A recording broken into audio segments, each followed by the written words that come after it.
Ginawa ko naman ang lahat. Binigay ko na lahat. Pero bakit hindi pa rin niya na-appreciate? It's not important na mahal mo yung tao. Ang importante is, na-feel ba nung tao yung pagmamahal mo? Right? Di mo kailangan ako bilhan ng mamahaling cellphone. Di mo kailangan bilhan ng mamahaling bulaklak. Magkaroon ka lang ng time sa akin, okay na ako. Hi guys! Good morning! Coach G here again. Vlog number 7 naman tayo. Vlog number 7, ito request lang to sa akin. Shoutout nga pala dyan kay Sir Dan, yung boss ko. Wala lang, na-appreciate ko lang pagbibigay mo ng suggestion para sa susunod kong topic.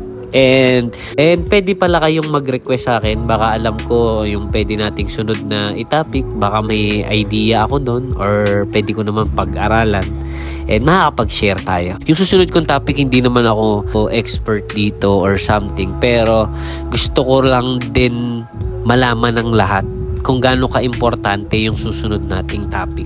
Kasi ma-apply talaga natin to sa lahat ng relationship natin. Mapa-girlfriend man yan, boyfriend, nanay, tatay, family, anak mo. And yung next vlog natin is tungkol sa love languages. Love languages. And it is important na malaman natin yon para alam natin kung ano yung ibibigay nating love. And sabi nga nila, may nabasa akong quote na ang sabi it is not important na mahal mo yung tao. Ang importante is, na-feel ba nung tao yung pagmamahal mo? Right? Ano-ano ba yung mga type ng love languages? There are 5 love languages. There are 2 types din ng paano mo i-apply yung love languages. It's about giving and receiving. Kasi pwedeng magbigay ka ng love, yun yung give mo. Pero ikaw, iba pa rin yung natatanggap mong love na gusto mo. Gets? Kasi pwede kasing bibigay ka ng love, ito kasi yung alam mo kung paano ka magbigay ng love, pero hindi na-appreciate ng partner mo o kung sino mang ka-relationship mo. Kasi hindi yun yung gusto niyang matanggap na love. I-discuss ko sa inyo, yung una natin is words of affirmation. Words of affirmation, ito yung true words. Usually, mga girls gustong-gusto to. Lalo na yung mga babae na bagong gupit. So, dapat ma-appreciate mo yung ganda ng hair mo ngayon. Yung lalaki na bagong tabas ng balbas or bagong uniform, bago ang damit, pogi, ang bango.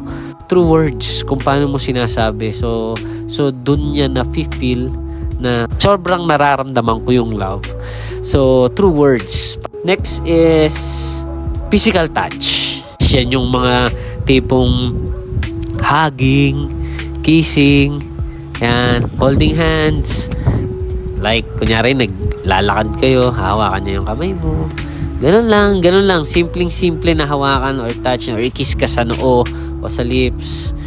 Ano na yun, na-appreciate niya na yun. Parang mas gusto niya yun. Mas nararamdaman niya na love mo siya. Then, next is receiving gifts. Yeah, marami dyan. Lalo na yung mga nililigawan na gifts. Di ba? Nabilhan mo siya ng latest gadget. Nabilhan mo siya ng, kung big time ka, nabilhan mo siya ng mamahaling bag or branded. Yan, na-appreciate niya yun. True. Napasalubungan mo siya palagi. Kada alis mo may pasalubong. Yan, na-appreciate niya yun. True gifts. Lalo na pag may okasyon na iniisip natin, bibilan natin ng gifts, di ba? Pero ang totoo pala, ayaw naman niya ng gifts. Hindi naman niya na-appreciate, may iba siyang gusto. Ibang love language pala ang gusto niya. Pang-apat natin is quality time. Right, yung iba quality time lang, samahan mo lang ako, mag-date lang tayo. Di ba? Manood lang tayo ng sine, makasama mo lang, puntahan mo lang ako dito, okay na ako, nararamdaman ko na yung love mo. Di mo kailangan ako bilhan ng mamahaling cellphone, di mo kailangan bilhan ng mamahaling bulaklak. Magkaroon ka lang ng time sa akin, okay na ako. Yun yung nararamdaman ko na love. Love na love mo ko. Alright? That's the time na I feel na love mo ko. Right? So meron na tayong words of affirmation, meron na rin tayong physical touch, meron tayong gifts, meron tayong quality time, and yung last is the act of service. Ayun, acts of service. Ito yung tipong naglulutuan ka, sinusundo ka sa trabaho, maglilinis ng bahay. Doon niya napapakita kung gaano kanya kalab. Di man siya ganun ka-expressive sa pagsabi sa'yo na mahal ka, pero dahil pinagluluto ka, yung effort ba?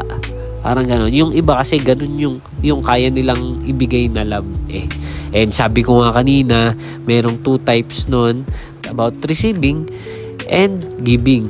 Ako, tulad ko sa akin, meron akong gustong ibigay is acts of service. Napapakita ko yung pagmamahal through my effort, na napapagluto ko siya, nahahatid, nasusundo, naglilinis ng bahay. Usually, ganun yung kaya kong ibigay.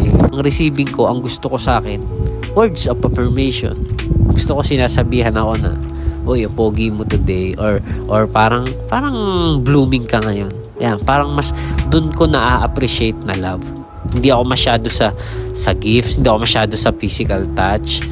And iba-iba tayo na love language na gusto. And then another example is si Mrs. Kunyari, ang gusto niya acts of service tsaka quality time. So no need na akong mag-ipon ng mamahaling gadget. Ayaw niya nun eh. O pwede na yung luto-luto lang. Tama? Meron nga ako nabasa na sinabi na ginawa ko naman ng lahat, binigay ko na lahat, pero bakit hindi pa rin niya na-appreciate? Maybe because mali eh. Iba yung gusto niya.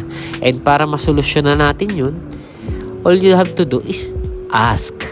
Kailangan yung itanong sa asawa mo, sa girlfriend mo, kung kanino man, sa magulang mo. Itanong mo kung ano ba yung gusto niya.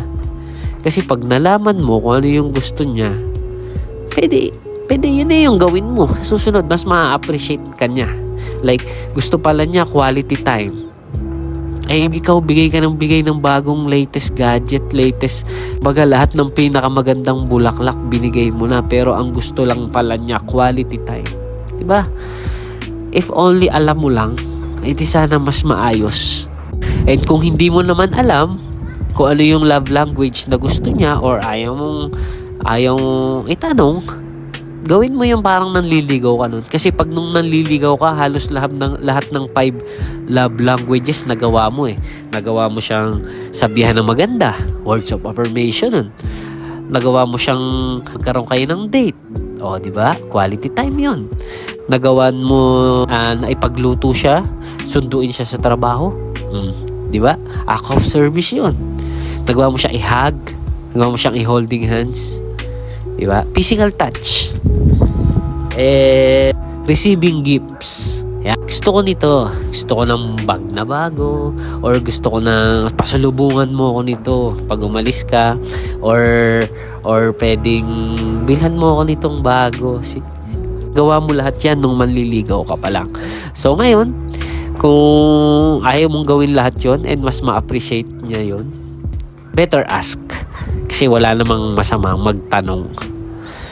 Kasi sayang ang effort kung hindi rin niya na-appreciate. And if ever na malaman nila, or malaman nyo rin, malaman nila yung side nyo, siguro mas magiging okay ang relationship. Right? Share ko lang din yung na-experience ko last time na may seminar akong inattendan. Nakakatuwa kasi hindi siya mag-asawa, kundi pamilya sila. Tatay siya na kasama niya rin yung mga anak sa seminar. Kaya pala hindi sila nagiging okay kasi ang iniisip nila, yung tatay nila, ang gusto regalo. Ada may okasyon, bigay, lagi nilang binibigyan ng regalo yung tatay nila. Pero yung tatay pala, ang gusto lang is words of affirmation. Gusto lang ma-appreciate yung ginagawa. Gusto lang marinig kung gaano siya kahalaga sa kanila. Okay na yun. Pero hindi, kasi akala nung mga anak is true gifts si tatay. Kaya napakahalaga na malaman kung ano yung mga love languages na gusto mo at kaya mong ibigay. Yun lang. And sana maging aware ang lahat na iba-iba tayo ng gusto nating ibigay na pagmamahal at gusto nating matanggap na pagmamahal. And walang masamang magtanong, walang masamang mag-express ng pagmamahal nila. Kung may express lang yun, baka maging okay ang lahat. Yun lamang po, Coach G here. Maraming salamat. Thank you.